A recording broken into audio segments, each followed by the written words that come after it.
To Gary's Glorious Golden Nuggets. This is episode 0026. So happy to have you here. Today, we have Angel Ribo. He's known as the CEO Confidant. This gentleman has an international clientele. He's also an international TV host when you think about all that he does. He's on several talk shows where he's actually interviewing people. This gentleman is a philanthropist. He has a great sense of social responsibility. He's been an entrepreneur for years and years, and now we have the opportunity to hear from Angel. So let me welcome you, Angel. Thank you. Thank you very much for having me, Gary. It's a pleasure. It's an honor. And obviously, thank you, everybody who's listening to us today. Yes. Thank you, folks. We really appreciate you being here. I'm going to start right off, Angel. Totally. What do you wish you had known before you became an entrepreneur? To take action faster than I did. Oh my God. You know, I was so confused. It's a great question. I still remember, I will never remember, obviously. I will never forget, the first day as an entrepreneur, right? I mean, I was extremely blessed. I had a great jobs, and my company was kind enough even to put the severance package in place. And I had this outplacement company helping me in case I wanted to have another job. They already knew I wanted to become an entrepreneur. But hey, I mean, so much support and so many things, to be honest. Sometimes I think it was just counterproductive, you know, because I was always like, okay, so I have all those resources and then I have all these different options. I've done so many things and I have this route that I could go. I have this route that could provide this service, this other service. And yet, literally, I wish I had taken just one route and started like hitting hard in that direction. Definitely. That's definitely the thing that when I think back, I would have liked to know and change. And that's probably why I came out with this mantra, which is the main mantra for me and for my clients, which is taking perfect action now. Taking perfect action now. That's my main mantra. It's like, regardless of the path that you take, it's by taking it that you learn, you make mistakes, and you course correct, and you course correct, and you make mistakes and you course correct. Keep going, keep going, keep going. You know, all the things will show up while you do it. It's not that you have to be insane. It's not that you have to be blind. Obviously, you have to be listening and you have to be analyzing what's going on around you. But, you know, it's like, I remember having this conversation with the director for the accelerator of the Babson College in Boston, in the Boston area. Probably you know, guys, that Babson is the #1 consistently. They deliver the #1 entrepreneurial degree in the country, if not in the world, consistently. And she was telling me right now, and that was 5 years ago, right now, in order to make a startup disruptive, we only need $10,000, $15,000. 5 years ago, we needed $200,000, $300,000. That's why the faster you go to the market, the faster you will see what you have to do to provide a better service to your audience. So, oh my God, I wish I had known that in 2016. Thank you for asking, Gary. You know, I love that because I've always lived by the mantra myself that says anything worth doing is worth doing poorly in the beginning. You know, just keep going on it. Absolutely. And you know, you and I probably believe that there's no really such thing as failure. There's success, but there's learning experiences along the way. And there's times when your goal is not met. So when you've had those moments where the outcome wasn't what you expected it to be, what was the greatest one of those in your opinion? And what did you learn from it?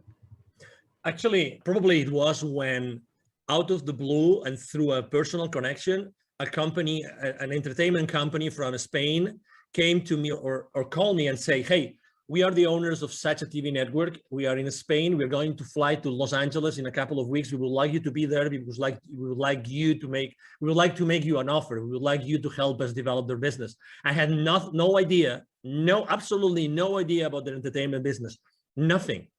But I said, I mean, they were friends of friends and I had seen them, I think, once in Latin America, but they really didn't know much about their business. But anyway, there I go to Los Angeles, I meet with them, and they say, so that's what we would like to do, but you know what? We cannot pay you as much as the other clients are going to pay you. So I said, well, okay. So, you know, all right, let's see what is in here for me. And you know, when your gut feel is telling you, Angel, there's something here, you don't know what it is, but I think that you should consider this. And really, inside of me, this voice that came to me saying, You have to do this. You don't know anything, but let's keep moving forward. And I was already there. I had nothing else to do for a week. So I said, okay, I'll surrender to the unknown. Let me put it this way, Gary. And and then they go, well, Angel, you know what? Part of your responsibility, if you take this, if you accept our offer, it's going to be that you're going to be sitting on this chair just for a test, and you start interviewing people. I said, what? Yeah, you start interviewing people, and you know, but I don't know anything about these people, nothing. But don't worry, you know, we are here in this, you know, conference, and there's thousands of people. We'll bring you only like, I don't know, maybe 30, 40, 50 in the next 5, 6 days. And we will probably not have time to tell you who they are, but it doesn't matter. You know, we'll sit them down here with you, and we know you're a smart guy. I mean, as much as I like challenges, Gary, you know, I mean, I don't know anything about what this person does, right? And I have no idea of the subject matter. I mean, I have, you know, like really in an uncomfortable place, but let's say, why not? Why not? Why not? Okay, so I started interviewing the first person ever. I will never forget the name of this guy. Very famous guy in the US. His name is Stephen Halpern. He was the first guy developing spiritual music in the country. Everybody knows this guy, right? He was kind enough to be extremely gentle with me.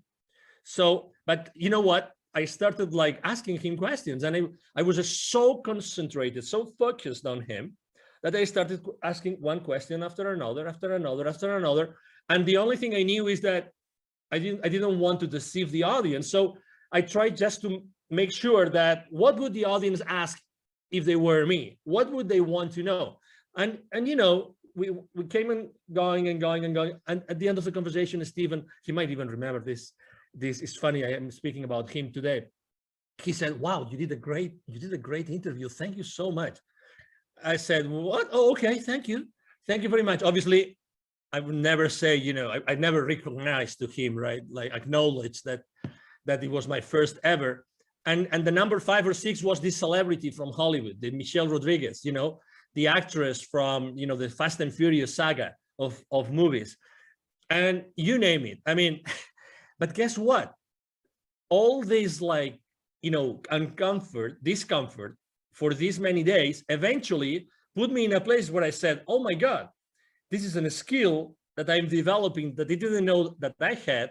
I didn't know that by being previously spokesperson for large corporations of America in other places in the world had helped me. Oh my God, I am at the other side. I'm becoming the host instead of the guest. There is something here. There is some, you know, there is value. Why? Because I realized that I can make available to the normal citizen the greatness of my interviewee. And this is priceless. This is priceless. So this is probably one of the stories that I think that I wanted to share after your question, Gary. I will tell you, Angel, what I love the most is if the audience is sitting here and they haven't been pelted by your golden nuggets, they're not listening.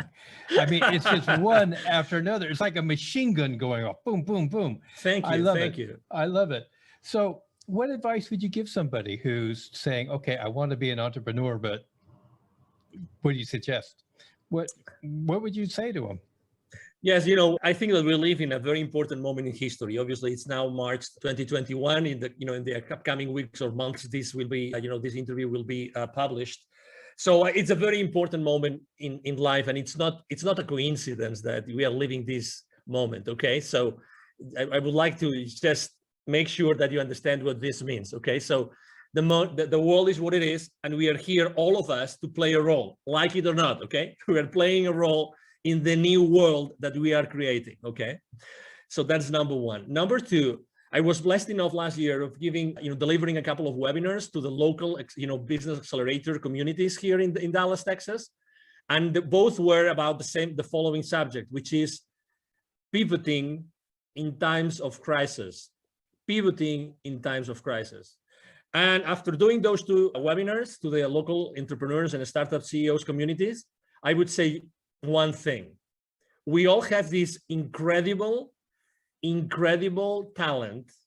We all have this unstoppable divine force inside of us that allow us to provide a unique service to the rest of the world, okay?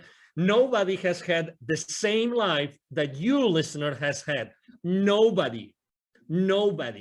So you are unique. So even if you think, oh, there's going to be so many other coaches, so many other, consultants, so many other people making the same product, not a chance. That's not true. Nobody is able to provide the value, the wisdom, the teachings that you bring to the world just because you have had your own life and you have had your own experiences. That means by default, by definition, that means that there's going to be in the world an audience that is just waiting for you to show up and to give that value to them.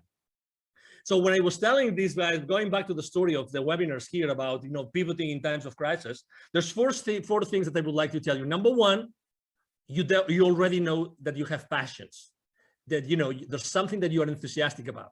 Number two, there's always friends of you or relatives or colleagues that tell you you are an expert on something. You always come to you for something. Number three, the market is always going to need what you are willing to share with them, as I said before.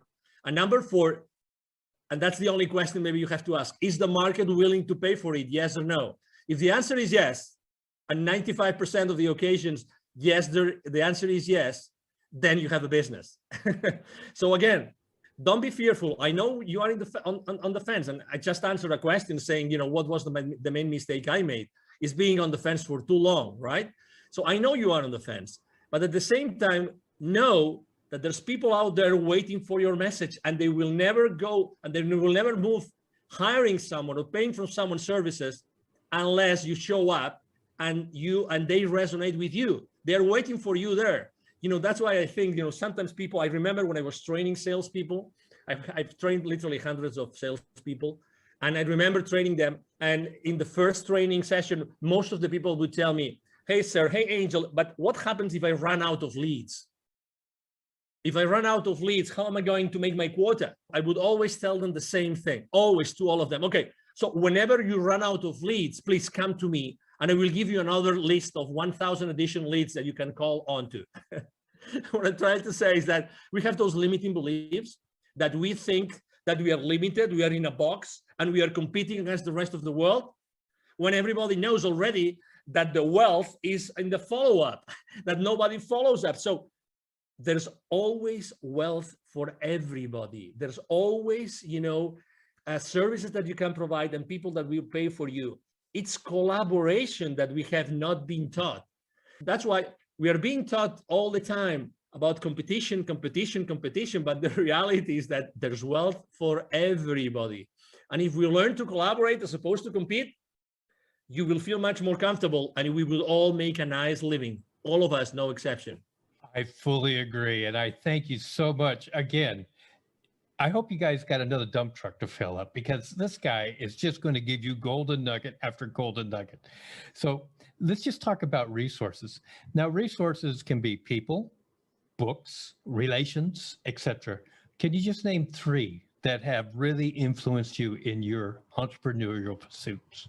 Yes, I would say number one, when I was in corporate America and I was in charge of, let's say, business development for many different areas in the world, I was very lucky because regardless of my own sales team, I was always working in what is called like indirect sales models. Indirect sales models means that the companies I was working with, we were going to the market and selling through resellers, through partners, and this kind of, intermediaries, let's put it this way. That was a great blessing. Why?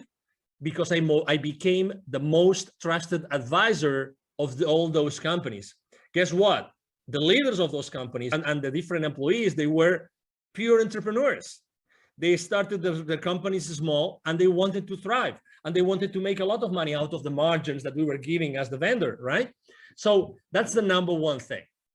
Resources, people that I always was working with, and I was always working with partners. That's why I talk about collaboration all the time. So number one, resource, partnerships, collaborators, resellers, distributors, you name it. Look for something, someone, companies, people that can go to the market, help you go to the market. That's number one. Number two, speaking about books, I'm not going to be very, let's say, very conventional with my answer about books, because I would say that probably the books that have influenced me the most have been more spiritual books than business books. But had I not read this book, and I'm going to mention just one of them, I would have never done what I have done, and I would have never moved from Europe. And it's a book considered, it's a fiction book. It's a history, or excuse me, the story about a series of scrolls and revelations from the Amazonian, forest in Peru. The book is called The Celestine Prophecy by James Redfield. Had I not read that book, which was like, of course, I knew that already, but I would never say this aloud. This is, I would be embarrassed of sharing this with anybody, but I was reading the book and every single page was like, oh my God, yes. Oh my God, yes. I always had this feeling inside, but I never was able to formulate it properly. I was never able to say, oh yes, this is like this. Exactly. So, and why is this book so important? It was so important for me because that's the book that when I finished reading it, I said, I have to go from Europe. I am originally from Barcelona. I was living in the UK at that time. I said, I have to move from Europe to the Americas. I don't know why nor how. It doesn't matter. I'm going to go back to London and I'm going to ask my managers, my supervisors, hey, I would like you to relocate me to Latin America to work. I don't know why, I just want to go, right? And they told me, no, you're crazy. Why would you go from this, amazing job in this amazing country, making so much money, to a third world country? You are insane. But anyway, I took my chances and I did it, and I'm glad I did it. And that's the second resource, right? And the third resource, it was going to an event. And I go to a lot of events, but this event really changed me. And although I burned my feet and that event, and now I'm giving you a clue that what event I went, and and nobody burns their feet, only the ones who are not engaged. And I was one of them. Okay, I don't mind saying it and sharing it with the world. I went to a Tony Robbins event and I burned my BLOODY feet. Okay. So, but guess what? I think that was part of the experience, and obviously it was meant to happen, right? I remember there was so many, you're talking about nuggets. Tony Robbins, obviously, he's, as you know, he's been the coach for the most influential people in the planet. Okay. So what he knows, probably only a handful of people know in the planet. Okay. So he was just sharing so many ideas, and the idea for the first time, the idea of, if you want to be really wealthy, that's going to be proportionate to the number of people that you help. And I had never, it seems obvious, right? It seems evident, right? But I had never thought about this in that way, that it's all proportional. So start thinking about how can you do something, provide a service or a product that you are going to be able to scale afterwards, right? Because it's going to be the amount of people that you serve, what's going to define the rest of your, let's say, wealth life. Those three resources, collaboration with partners, this specific book, and going to this specific event, those were three amazing resources that they made Angel Rebo the CEO of Confidant that I am today. Well, I'm glad that you hit those resources. And I must admit that in my life, two of those have been experiences for myself without the burnt feet. but let's just move on here. There's a lot of myths about being an entrepreneur. And because they're myths, I'm going to give you an opportunity to just pick one and just bust it right now for our listening audience. Any myth? Probably the first myth that I like to speak about a lot is the imposter syndrome. The imposter syndrome. We all as entrepreneurs at some point, generally in the beginning of our journey, we think that we're not worth it, that nobody's going to hire us, and that whatever we say that we did before, it's just BS, with all due respect to everybody, okay? Because we think that it wasn't enough. We think that nobody's going to hire us because before we had all this powerful machinery, of this large corporation or company, supporting us. And then we think that as soon as we start saying what we did before and try to capitalize and try to show it to the world, it's fake, because it's fake because it was in another setup and it was another system and we were working with another set of goals, but it's not true. It's not true. Again, we are, as I said before, we have treasured inside of us a series of experiences, knowledge, wisdom, which is not comparable with anybody else. And that goes the other way around too. So it means that, we really don't have, and you are not competing with anybody else. So when we have this syndrome that, we think that what we are saying, even though, deep inside of us, we know it's true, we still have this feeling, and we say it like with our, mouth, like semi-shut, you know what I mean? When I read the other day a great quote, I used it for my motivational quotes on social media. I write books to know what I know. I write books to know what I know. And I can tell you, one of the reasons why I accept so many invites from podcasters is because for me to be on a podcast and to be interviewed is such a blessing, because I really get to know what I know. I have to tell you, and I can tell you a very interesting story. The other day, I was interviewed by a young guy from Bangladesh. I was his second guest, okay? And he was intimidated, so intimidated that he made it late to the show, and he was the host, right? When you realize that he was late, not because of any other reason, but when you start talking with him, you realize that there's something there.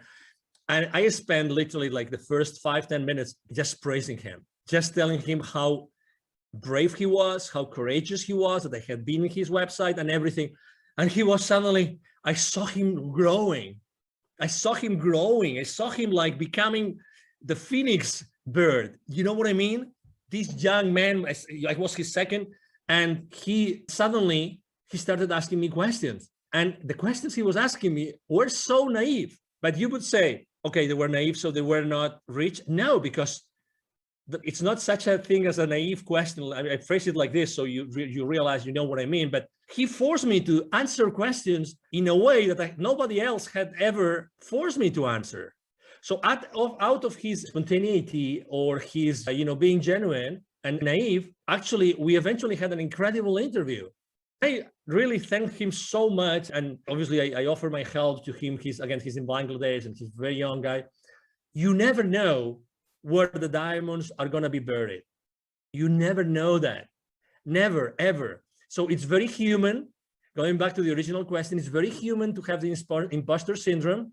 But hey, show up, step up, expose yourself. That's the best recipe I can give you to bust the imposter syndrome that we all as entrepreneurs go through. Show up. Don't be afraid. And if you cannot answer a question, it doesn't matter. Be genuine and say, hey, I haven't got the finest idea of how to answer this question. I will have to think about it. Just that. And it's you. And there's going to be people that are going to say, this guy was strong enough, and he was authentic enough and humble enough to acknowledge that, or he or she obviously wasn't able to answer that question. And that's part of who you are. And again, I'm sure that for the next interview, you will be able to answer this question and many others, because you probably will have done some homework, but I really like this, like as to be busted, because we all go through it. It's a limiting belief, and it's so not true. So not true, Gary. I really appreciate that. And one thing that I know from our brief interactions with each other, you are a master at building other people. You are a master at helping to establish confidence in what people have to offer. So I really appreciate that aspect of you from my point of view. Now, I'm going to change up a little bit, because I'm not going to ask the next question I normally ask. We talked about social responsibility. I'd like you to talk about your point on social responsibility as an entrepreneur. Yeah, there was a time in my life in which I said, if not me, who? And you will understand why. If not me, who? I had this question inside of me, if not me, who? when I was in Latin America, I lived in Latin America for 10 years, and I was working with Latin America for 15 years. And I was going there so often. I was always dealing with, we were doing consultative selling to large corporations present with their subsidiaries in Latin America. And every time I was going to see their plants, the manufacturing plants, they would typically be in the outskirts of big cities, suburbs, rural areas sometimes. Every time I would go to those places to meet with the CEO levels, to close some deals, every single time outside those plants, there would be a lot of poverty, because that's where poor people live. They live in the outskirts of the cities. And every time I would go to those places with my rental car, they would ask me, hey, senor, would you like to buy some gum from me, some candy, a bottle of water? Can we keep your car safe while you are inside? So I was always interacting with kids, always was interacting with kids. And it reached some point before leaving, and actually that was one of the reasons why I left corporate America, in which one day I had this incredible experience in which I saw very clearly that I had this connection, this continuous, possibility to talk to the top guys in the continent, and at the same time being able to see so much poverty. And I saw very clearly, if I'm not the one connecting those two dots, who's going to do it? Who is more? Who can show more, like the experience reaching out to the top and being able to deliver to the bottom through my entrepreneurial career? And I can teach entrepreneurship to these kids in need in Latin America. That was the aha moment. That was, and again, it came very, it was an impactful moment in my life, but I was, one of the saddest things in life is that we become, how is that, too familiar with the misery. We become too familiar with problems that we don't pay attention to.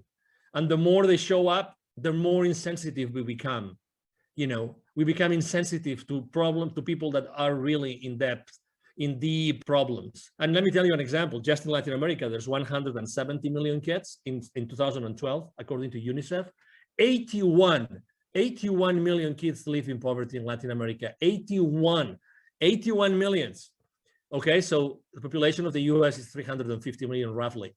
81 million kids in Latin America live in conditions of poverty. 22 million don't have drinking water at home. 22 million. And that was from 2012. I can't imagine now, after everything that's going on in the world, I can't imagine. So that's why in 2015, after I had this experience, we gathered a team. I'm the co-founder of Wisdom for Kids. And what we do is we help underprivileged kids in Latin America become entrepreneurs using the local resources. And you see, it's like, Gary, it's like for my entire life, I was preparing for this. Isn't it crazy? It's like I had learned all this entrepreneurial stuff and connecting to all these people and knowing how to reach out to them, blah, blah, blah. All this, like, there was a plan behind it. Someone had been working on that plan for me to be able eventually to do that. That's why I was asking myself, as I said in the beginning, if not me, who? Who's going to do this if it's not me? Who is more, prepared to do this? And I felt immediately, the responsibility in a good way, because going to Latin America and teaching kids entrepreneurship is just a blast. It's a big blessing, as you can imagine, Gary. I just am so overwhelmed with the things you've just talked about. Thank you. This is why I love doing what I do when I get to talk to people like this. How can people contact you? Thank you. So I'm very active on social media. I'm blessed with having a great team that helped me do that. Otherwise, I wouldn't be able to do it. I thank my team every single day. I am the most active network I am on social media outlet is LinkedIn, the professional network. You can message me there and you will see me there. Angel Ribo, Ribo spelled like R-I-B-O for the ones that don't see the video of this interview. My brand is the CEO Confidant. And I'm going to give you also my direct email address. Either my team or myself, we answer all the emails we receive every single day. It's very easy. The email address is extremely easy. Angel, as in heaven, A-N-G-E-L, @angelribo.com. My last name is Ribo, R-I-B as in boy, O. So my email address again is angel@angelribo.com. You can reach me there, and it will be a pleasure for me to interact with you and engage in a conversation. Ladies and gentlemen, we'll have all that information in the show notes. So if you're driving, continue driving. Don't try to pull over to the side of the road and try to write it all down now. So yeah, just go ahead. Now, Angel, I always give every guest 2 uninterrupted minutes. to right. say whatever's on their heart, whatever they want to say at this moment. So your 2 minutes start now. I believe that the last 12 months have been really probably the most challenging, months in our lives, right? Maybe the people that were when they were young, they were maybe in a war, maybe that those were the most challenging for them. But regardless, I think that those 12 months have taught us something which is extremely important for all of us, which is connection. Connection. I've been consistently posting for the last 12 months about building bridges. Why? Because I've seen in so many outlets, in so many instances, face-to-face or online, people disconnecting, unconnecting. We've never needed, as humanity, more connection than today. Never. You can, and you have the possibility of connecting people every single day with your wisdom, with who you are. Try to reconnect, try to rebuild the bridges. If you burned any bridge for the last 12 months, you have this divine force, which is, inside of you and nobody can take away from you. Use that force inside of you to rebuild those bridges. Really you can make a difference just with who you are today and with what you do every single day. Try to do that purposely. Try to have an intention every single time, every single morning that you wake up, when you wake up, and when you go out, and when you start talking with someone over Zoom.